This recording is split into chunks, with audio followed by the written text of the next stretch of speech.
Welcome to the March 2024 GoldSim webinar. Today I'm going to be talking to you about representing flow schematics in GoldSim models. The reason I want to share this presentation is because it is one of the um, ideas that I wish I had explored more when I first started using GoldSim as a consultant.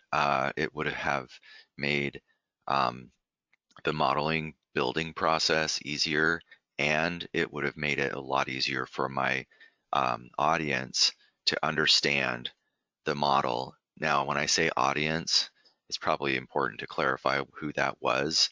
In most cases, it was another modeler, someone that is used to either working in GoldSim or something similar. So uh, if the end user was, you know, maybe not a modeler, but in some other, maybe management or something else, um, then I don't think it would be very easy for them at all to understand what's going on in the model. So what's important is to, I guess, understand, who's going to be looking at it. But I would say for the most part, you'd want your layperson or non-engineer, non-modeler to be looking at a dashboard, probably, for the most part.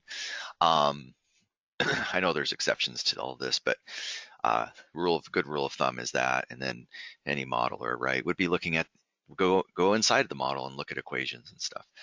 And still, however, given all of that, it's still hard for even a really good GoldSim modeler to um, understand the logic of a model if it's not well organized.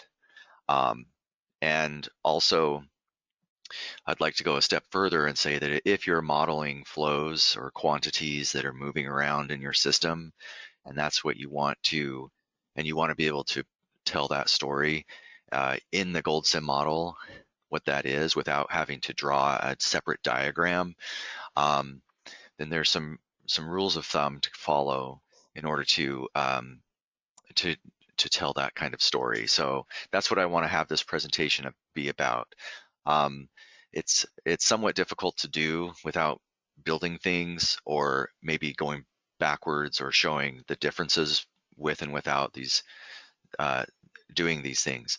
Um, so because I only have an hour, what I'll do is I'll show you um, kind of a process or a few different processes I go through to show differences. So right now we're looking at a model that is a representation of a flow network that consists of storage elements and flow streams, essentially, with a little bit of recycling going on. It's I would say this is a pretty common for a mine water balance or a water resources model looking at perhaps water demands from some sort of system that has storage in it. So the best thing is when you're building the model, obviously, is to draw a schematic, right? Know where the water's going around. You kind of have to do that. Um, and then sometimes what might get lost in the weeds due to the whole getting kind of focused on data collection. So it's easy to do. It's easy to kind of go down a path where everything's about the data before fully understanding the rules of why water is moving around. If all you're trying to do is an accounting of what went where historically, then that's a different problem, right? That's just an accounting problem of subtracting. If we wanted to historically look at information, we know how much flow is going here and we know how much flow went down. We could just subtract the two and get this one and so forth. So that's a different kind of problem. What I'm saying is we're building a model that can essentially simulate in going forward into the future what this system will do. And now it's obviously important to model the historic um, uh, system uh, over time, because we want to calibrate the model. But that's for the end goal. The reason we do that usually is so that we can have a model now that can represent the rules properly to generate a future forecast that would be most likely, from based on what's happened in the past. Anyway, the reason I'm saying all this is it's really important to draw the schematic of your system, and I like to use PowerPoint because it it works well with GoldSim.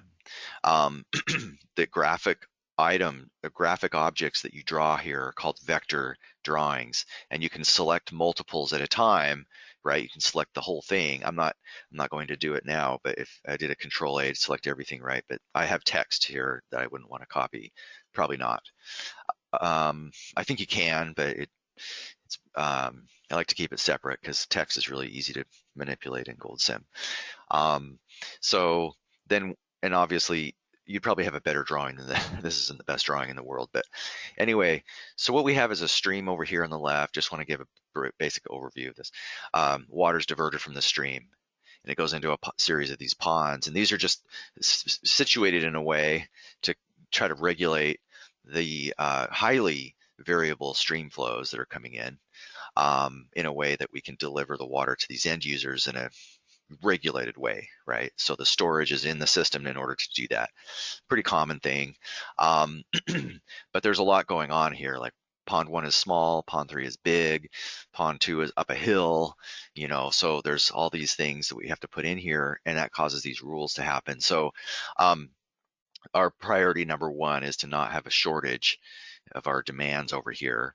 And our priority 2 is to have this in-stream flow requirement. That probably sounds backwards, but anyway, it's just what I have in here. And then priority 3, and I'm naming these in order of lowest number is highest priority. Priority 1, no shortages. Priority 2 is in-stream flow requirements. Priority 3 is to just be filling up these ponds, get them up to an operating condition, and deliver water as we can. And when I say there's a shortage, that means there's a buildup, actually. It's not just instantaneous. You have to have a certain amount that's accrued over a certain number of days. Say, okay, that triggers a shortage.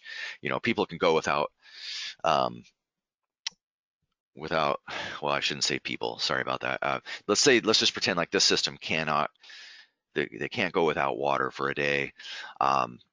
Or something like that, right? So we could make rules all like these things. And then I mentioned operating conditions in these ponds. We're trying to maintain an operating level in these ponds. So that's a rule, and that has an impact at how much water we're moving around in this system. We don't need to get in all the details, but those are just like the important things that we're trying to capture here.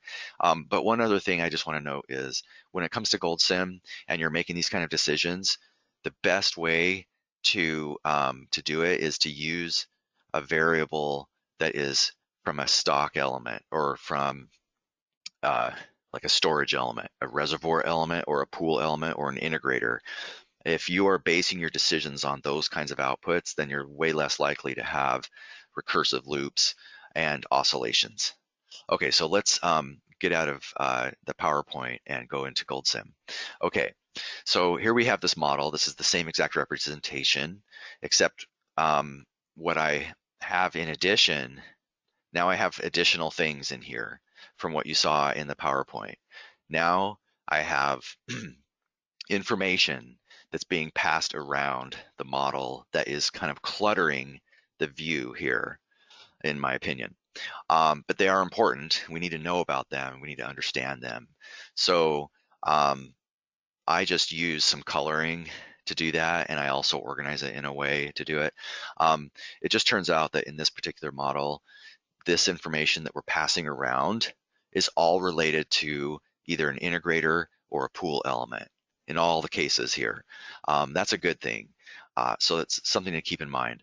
But I'm not always just passing the volume. You can see I'm passing different things. They are based on volume, but so like this output right here, pond 2 is low. This is based on the volume. We're just looking at the pond volume and we're comparing it to an operating range. And if we're outside of that, if we're below it, then we say it triggers, this thing, and it's a true or false essentially. Yes, true, it's low. And that triggers things to happen up here to bring water, down. So those are the kinds of things I'm doing, but I'm moving them all into a different place. So I'm going to take all of these. Oh, and I'm going to also, this is my original model, so I don't want to mess it up. I'll save over that one. Yeah, that's okay. All right. So now the best thing to do here is if you want to show a flow schematic using GoldSim elements, which I think is a good thing to do.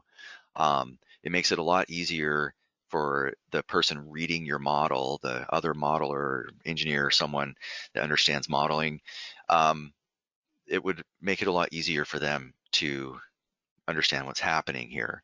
So I'm going to select all of these pieces of information that we're passing around, and then I'm going to move them into a separate container. But before well, I guess I'll go ahead and do it, and then I'll talk about how I have this set up.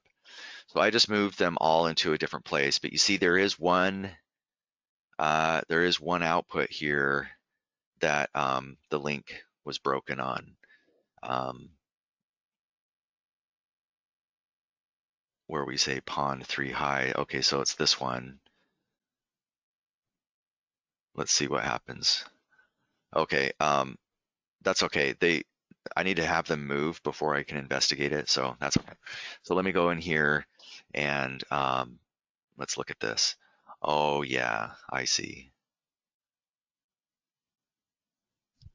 So it turns out that there's a similar name. That's not the reason, but typically when I'm referring to information that looks very similar like this, I'll put an underscore at the end just to make sure I just keep track of which ones are being referenced out away from us. These elements might have a similar name that's inside, and so it just makes me kind of remember, okay, yeah, this is outside. But anyway, I think I have another attribute of pond 3 called pond is high. Okay, so now if I come out here and then I type the F9 key, then you'll see it will try to parse the whole model and find out, make sure that all the links can still connect. But it looks like there's a couple of more places where I moved some things that didn't update because I moved them before I connected all the outputs. Pond 3.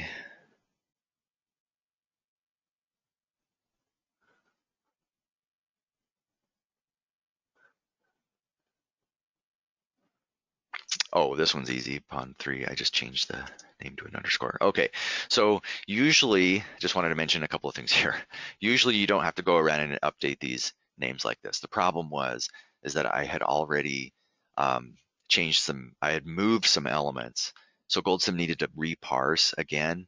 And this move happened before we started this presentation. So um, I should have updated the expressions after I moved. So every time you do a move of elements, the GoldSim may not reparse. It will parse if you copy and paste elements, but if you move them, um, it doesn't always reparse. So but it will reparse when you run the model. It can also reparse when you force it to happen. So if you go up here to model and then click on update expressions, that's the same thing that happens when you click run. It tries to reparse all the elements. Okay, so now I've got everything reconnected here. But now what we have is the result. We've got a model here that shows the flow diagram. So you can see here's the stream we have over here, just like we showed before. Water is diverted into this pond 1, and then overflow, if it spills into pond 3, which is then periodically pumped back when it needs it. So you can already see there's got to be some rules here controlling these flows, right? And out in the real world, there might be operators, there might be some automations too, that just are based on monitoring. But that's more of a real-time control, which is a little different than our model, which is operating on a large time step, let's say 1 day time step. And I think that's what we have currently. Okay, I have 1 hour. That's because I was trying to which I'll show you in a second. But let's say it's one day. So when you operate on a large time step like that, you kind of need to conceptualize a lot of maybe more detailed things happening throughout a day in a real system, which is perhaps some automations of like a gate opening and closing, causing flows to kind of oscillate around throughout the day. Well, we're doing an average operation of the day, so we need to, there are things that would be more conceptual rather than, say, hydraulic controls, for example. Um, so in order to do that, you kind of have to abstract things out, or you have to kind of look bigger, the bigger picture of what occurs throughout the day, what drives things. And that's why it's nice when you have storage in your system, because that's a very common thing, is to operate based on some state of that storage, because it's got some momentum to it, and it makes it a lot easier to prevent oscillations. There are some times where you're looking at a flow, you're monitoring a flow, and you're trying to match that flow, um, and so you're doing a calculation based on some target flow or something. That's a little bit more difficult, but we don't have any of those in this model. Let me know if you have any questions about that, but I don't want to go too far there. So let's just run the model and see what happens. Okay, so we're trying to just kind of figure out what's going on with this model. Let's go to the dashboard. Let's say that we're just now starting to review this model. We go to the dashboard, and does it work? It doesn't work. Okay, let me look at the properties. Open dashboard. Okay, so this is a hyperlink. I'm not sure if you use hyperlinks too much, but they're kind of nice. Sometimes I like to put them in for quickly getting back to a place that I go often. It turns out I'm often wanting to look at the dashboard. So I double click the dashboard, and now here we are in the dashboard, and you can see we have the same, similar drawing, but in addition to that, I've added some charts and a couple of inputs. But if we were just now walking into the room and looked at this model, there'd be quite a bit to read and let sink in for a while before we totally can see what's going on here. But the upstream river, this is the flow of the upstream river. You can see it's variable, right? Quite variable. And there are some pretty dry periods in here. This is running for about, I think, 100 days. Okay, so then we come down to this diversion. We've got some different lines. We have to double click on this chart to see the details. It shows a legend when I double click on it. So you can see how much water is coming into the diversion, this red, and how much goes to pond 1, how much is reserved for downstream.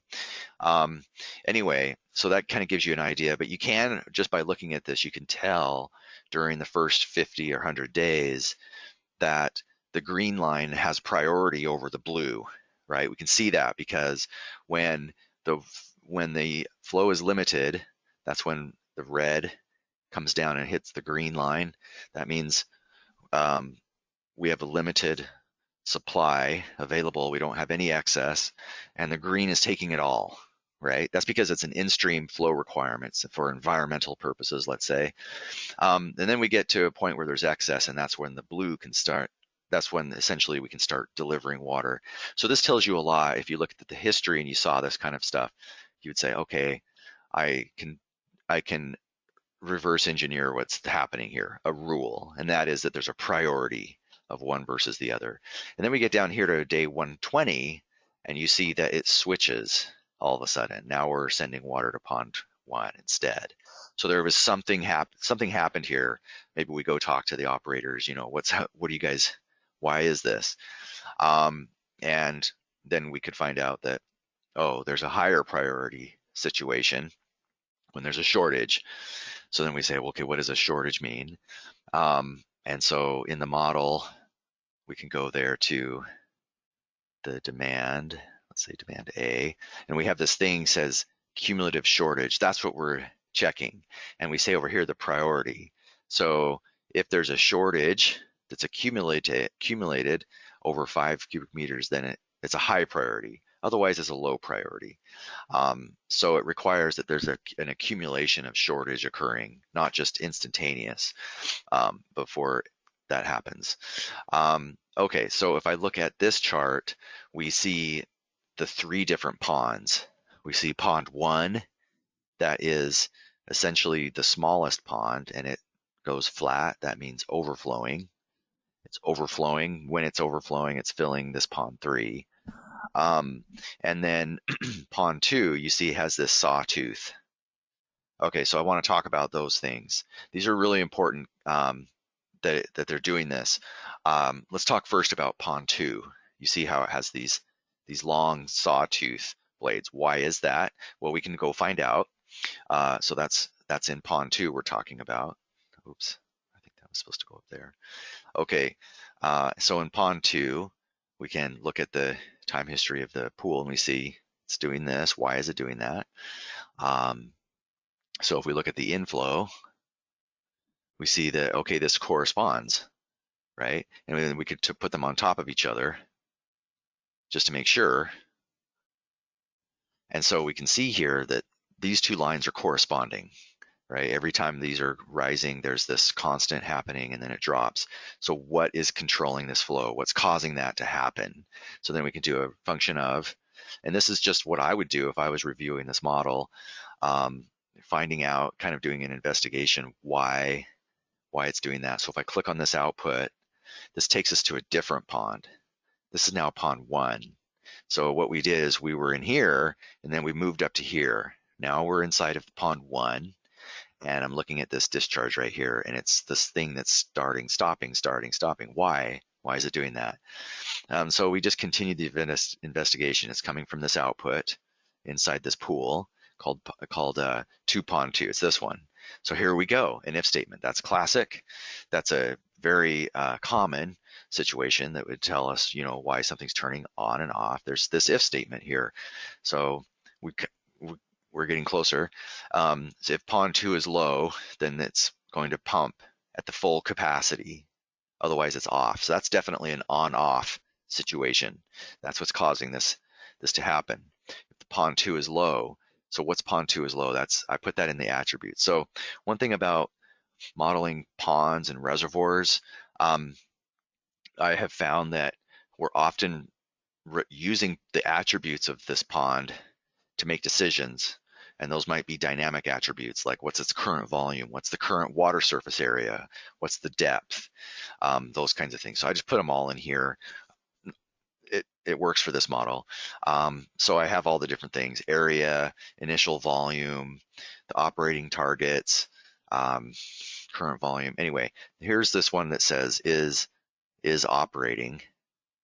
So so if I come back up here and I go into this outflows, if pond 2 is low, oh yeah, okay, so that's coming from the other pond, right? So is pond 2 low? And so that takes us back to where we just came from. We were just looking at is pond 2 low? But that's actually taking us through this information point. So we're just moving the information up a level and then back down a level. But anyway, it takes us back to this location, and let me just show you where we are. So if you look up here in the address bar, by the way, you can copy and paste into this browser to navigate also, by the way. Anyway, so let's go up to pond 2. So this is where we started, and we determined that there was an inflow that was cycling, right? We're trying to find out what that is. Well, it turns out that it's actually coming from over here in looking at this volume of pond 2. So we essentially just we retraced the steps through our feedback loop that went over to pond 1 and told it what to do, but the information is coming from here, from pond 2. So we go into the attributes and we have this element called pond 2 is low, and that's determined when our volume is less than the operating target. Okay, so if I open up the status element, I'm doing something here that might be new to some of you. So I just wanted to mention this. I'm using a stock test. Actually, this is not a stock test, but that's probably what I should do. So let me go back to edit mode and change that. usually with these status elements, you can use what's called a stock test. And you can only do that if you're referring to a stock element. And we are, that's this pool element.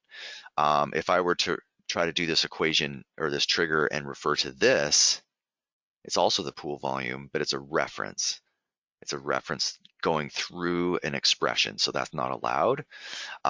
We cannot do a stock test when we're referring to an expression. We have to refer to the stock element itself. Okay, so somebody's asking, why don't you use a stock condition to turn things on or off? An at stock. Yeah, okay. Wait, did you ask, hold on. Why don't you? Yeah, okay. That is the good question because we should be. Yeah, so that's why I'm changing it right now. It should be at stock test for on, and then for off at stock test. But maybe you're asking what would be a good reason not to. Well, I don't know. I guess the only reason I would say don't do at stock test would be if it's just too complicated, because sometimes you're operating based on a water level, and maybe it's too complicated to convert your operating targets to volumetric if you've got a level. So it just depends, but I would say this is good because this would make your model be less dependent on a time step if you have an at stock test. The problem with doing on true, if you did on true, it waits until the next scheduled update before it evaluates and triggers. So there's going to be a waiting period there that's false, or it's a waiting period that is it's not real. It's not what would really happen, even though it might be close enough. Sometimes it's close enough, right? And you've got such a large volume of water that if you're within a day or two, you don't really care, and so then it's not that big of a deal. But you just have to keep in mind that it ties your logic of your model to the time step length that you specify in your settings. So you kind of want to avoid those things. You want to avoid coupling your model logic with the time step. And I'm talking about in the settings over here. I'm talking about this time step right here. This basic step is arbitrary to the real world, right? You just put in whatever, and it shouldn't impact your results too much. Not too. I'm just saying, not. It shouldn't. We need to be practical, So within reason, we should try not to let this impact your model very much. It's okay if it's very slight changes, but it could make a big difference in cases like this one. Okay, so I am doing at stock test here. So what that means is GoldSim will insert a time step at exactly this moment that this becomes true in time. So that could be anywhere within a day, right? And then same thing with turning it back off. Okay, but you'll also notice in these conditional statements, I've got this 0.8. So what I'm saying is that this pond isn't truly low. It's not considered low, quote unquote low, until we're 20% down below the operating target. We're 0.8 times the operating. So we not only do we drop below the operating target, we go down even more below the target. We need to do this because we need a delay between operating events to prevent oscillating, right? And especially because we're inserting a time step. So this is really important in a case where you're inserting a time step or we're using an at stock test, that you have a delay here, and it's called a dead band is what this is called. It's really important that you have a dead band between operating decision points. And so this is when we when we say that the pond is low, and then when we say it's high, when it's the opposite, but also added 1.5 multiplied by the operating target. So now we stay in a low state until it's well above the operating target, just to make sure that we can wait enough time and kind of stabilize the model a little bit. So that is what is causing the sawtooth shape of our output. It's this element right here. And So you see it stays on, turns off, stays on, turns off, and that corresponds to the volume resulting from this action, like that.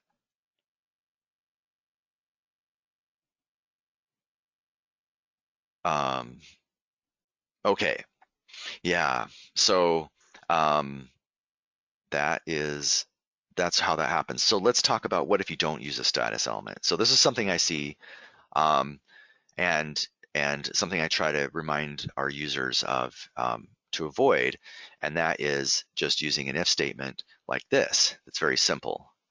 Instead of, and I don't mean if statement, I'm sorry, I'm conditional statement here, um, like this, as the on-off controller. The problem with this is that if you have a smaller time step, which sometimes occurs if you're inserting a lot of steps, then all of a sudden you get more and more rapidly oscillating behavior. And that's because it's off immediately at this point at this condition on a time step when this is evaluated. And then on the next time step, what if it's 2 seconds later because something else happened in your model? If it's a very short time step, it will reevaluate this, and it could flip-flop on each reevaluation. So let's go ahead and see how that works. I'm going to do an effects view of my status to find out what it affects, and I'm going to change its I'm going to change its reference from this element over to this element.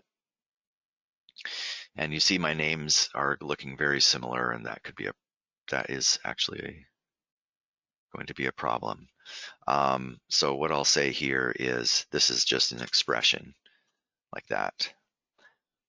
Okay, effects. So now this is in the system references container here. So I just came out of the system model and I went into the references, and now I'm just going to change this to, okay, it's not exposed yet on the container, so I need to go in there and expose it. So now it asks, you need to expose this output on pawn 2. Is that okay? Yes. Okay, so I've changed that. If I come back to where we were, you see that the output port is no longer being shown. And over here, we have an output port being shown with an output. That means this one is a dead end, nobody's looking at this anymore. Now we are using this equation instead.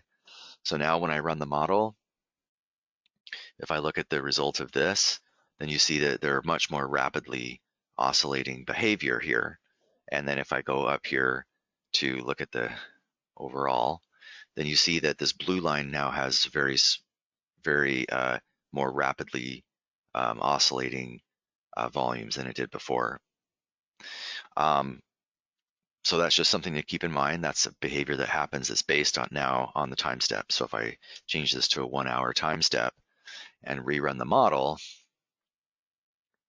then what you see is that this blue line looks flat. So you might look at this and say, oh, that looks perfect. I like that. The problem is, however, is that if you were to zoom in, you would see that it is changing within a period of 1 day. So let's see, here's day 154 and day 155. So in this period, it's gone up and down 4 or 5 times, right? So that may or may not be what you want. So it does cause some strange looking behavior. In particular, when you'll see things like this over here, and you see that how this plot, it looks like just a solid color. If I go in, you see that there's this oscillation going on. So while that might be okay in your model, oftentimes it's a distraction of what's really happening on an average daily basis. And it might not be correctly showing how things are being operated. On an average basis, it might be something different than that. So that's just something to consider. There's other ways of doing these kinds of controls besides with a status element. But that's not really what this presentation is for. But we will be doing more presentations this year on this concept of controlling flows, because our next version of GoldSim is probably going to include what's called a controller, a flow controller, and it will have these type of methods, one of them being an on-off, or called the deadband controller. The others will be implemented that will allow you to more easily implement these rules like this. But if we move this back to where it was, then I can show the difference again, just so that everybody can see the benefit of that. So I changed it back there, and then I think we have everything else in place. Okay, so now when we run the model, now we can see that it's back to where it was before. So we still have some other issues. You can see that this green line, it is also quite jagged. So that's because I have an if statement that could be made better than that over here. But besides that, this is mostly what I wanted to show for this presentation. But there are a couple of other things as far as how to organize the model that I want to bring up, and also using containers. So in this model, you can see that I have an open container here and a closed container here, right? So you know the difference between these two, right? This is a localized container. This is a global container. And that is really simply referring to the namespace that can be used in inside and outside. When the container is global, then all of the elements that are inside of it, their names can be used the same. We can reference those names outside out here, as we would if we were anywhere else inside this container. However, when you localize the container, it means if you refer to something in there, let's go ahead and just do that. So if I want to refer to something inside the mass balance check container, like for example, the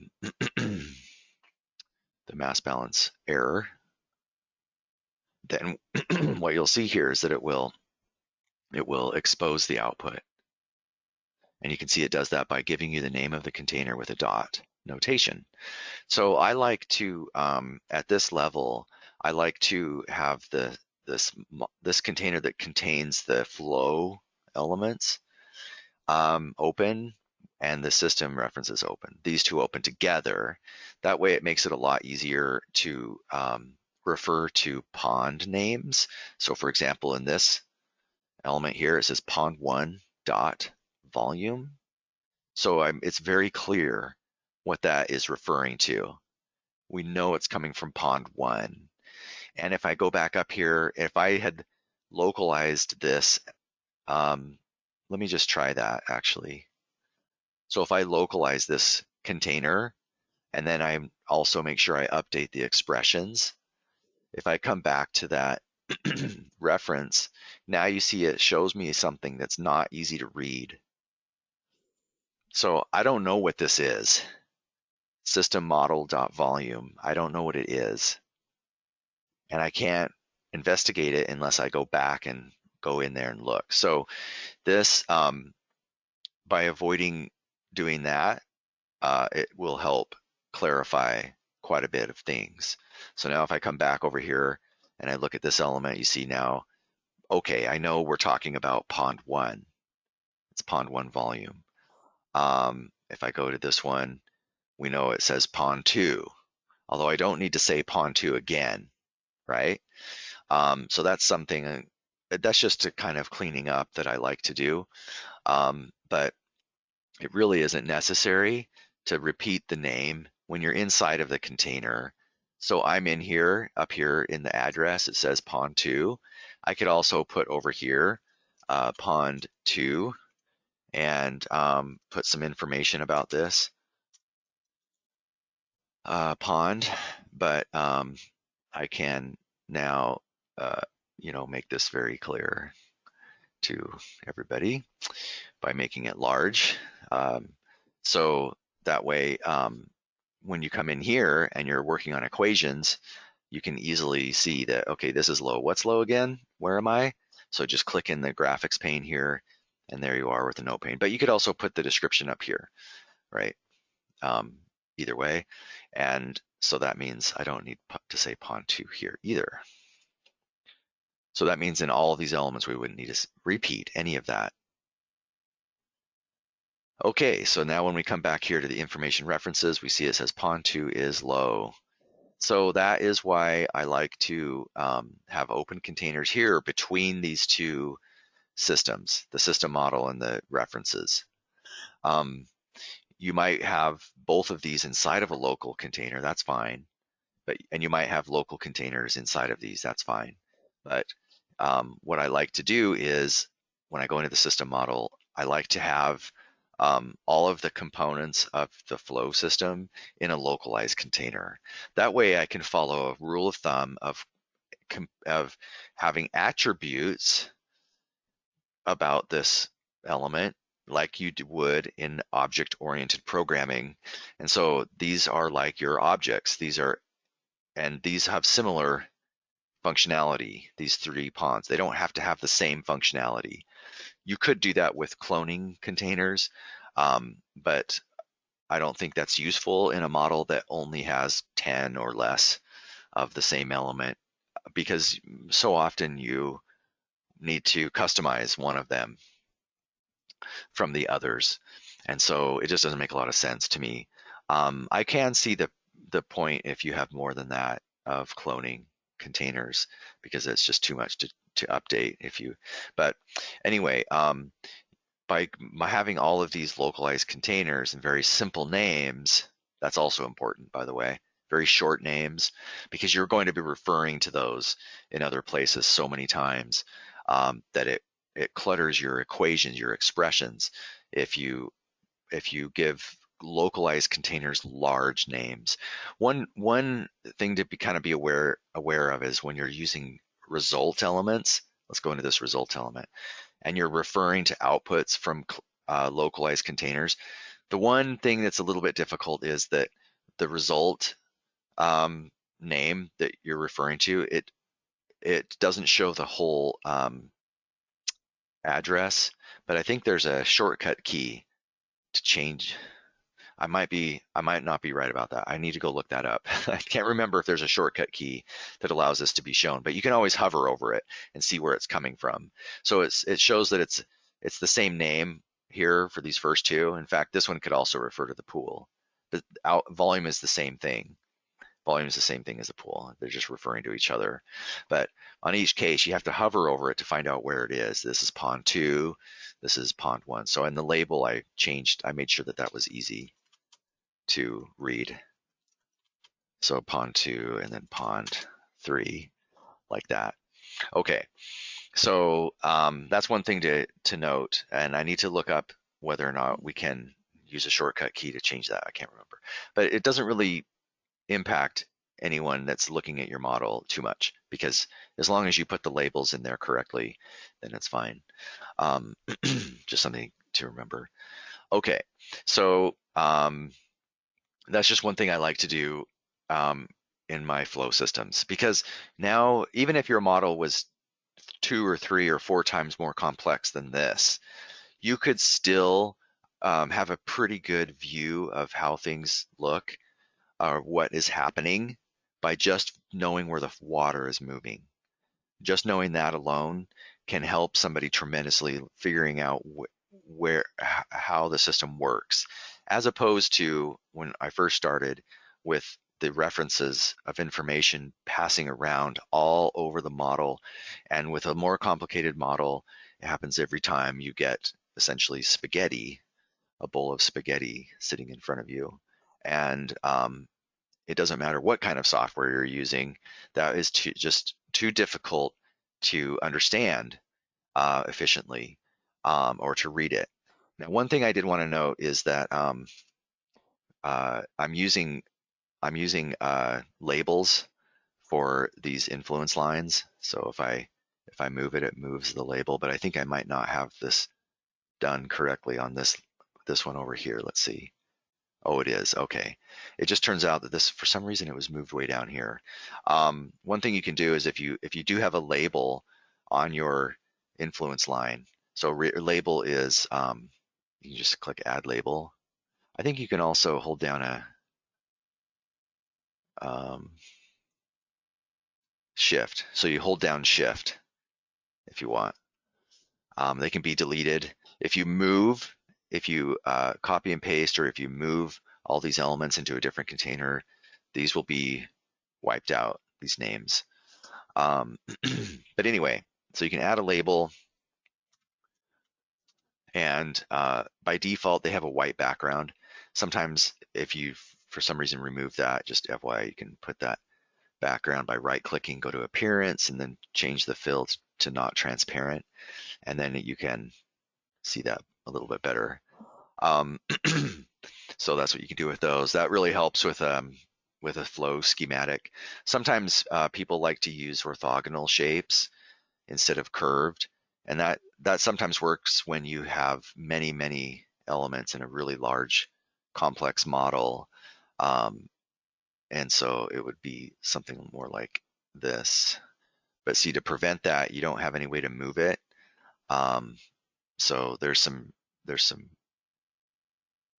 oh yeah, we do have a way to move it. There we go. But still, it's not, you can only do so much, right? There might be cases where you don't know which way it's flowing. Maybe there's only an arrow going this way, and then there's another one over here, and maybe it's ambiguous as far as which direction it's flowing because of the way the lines are on top of each other. So that's something to consider with orthogonal. But sometimes it works well. Sometimes it works really well because you don't have to worry about exactly where it just works, right? It just draws it for you and just works in most cases, not in this case right here, if we want these labeled. But if we removed the labels, then it probably wouldn't matter.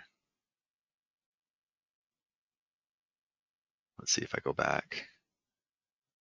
Okay, I don't know if they're ever going to be right on top of each other. Probably not. Yeah, they're not. So you would, by default, they just do something. We don't really have control over that, but in some cases, oh, there it goes. Okay, I guess it just, I guess it was just a process of resetting it. Okay, so now you can see the different ways that we can draw lines between components, but by limiting the influence lines to only information, it can go a long way for making the model more readable. And I would say that's better than coloring the lines white. So that is something I've seen before too. So let's say we have a reference out here to a flow rate that's coming from one of these ponds. And let's say this is just information. So what you could do is color it white, but that's kind of problematic, right? Because as you're reviewing the model, it's kind of being a little bit deceptive. And also if you come over here, you can see that the line, I don't know if you can see that, but the white line will cause, will draw O on top of the black, so that you get some problems there if you have a lot of elements connected. So that's why, in my opinion, it's better to have a location that is up higher in the hierarchy. So up one level up here, and over. So a sibling container adjacent to the model, the system model. So that concludes the presentation. I hope that was useful, and I hope that some of the ideas that I'm showing here help you to think about some ways of representing flows in your model. But I am happy to answer any questions that you might have. Next month, we'll be talking about modeling pumps. And then following that, we'll have a guest speaker talking about linking Muck 3D and GoldSim. And so that is pretty useful, if you're doing any kind of work for a mining operation, looking at a tailings facility. So also in September, we will have our user conference. I highly recommend that you check it out. Go to our website and look at the details there. But usually we do a lot of really good training, and there's a lot of good opportunities for networking. And there will also be some pretty fun things to do in the evenings.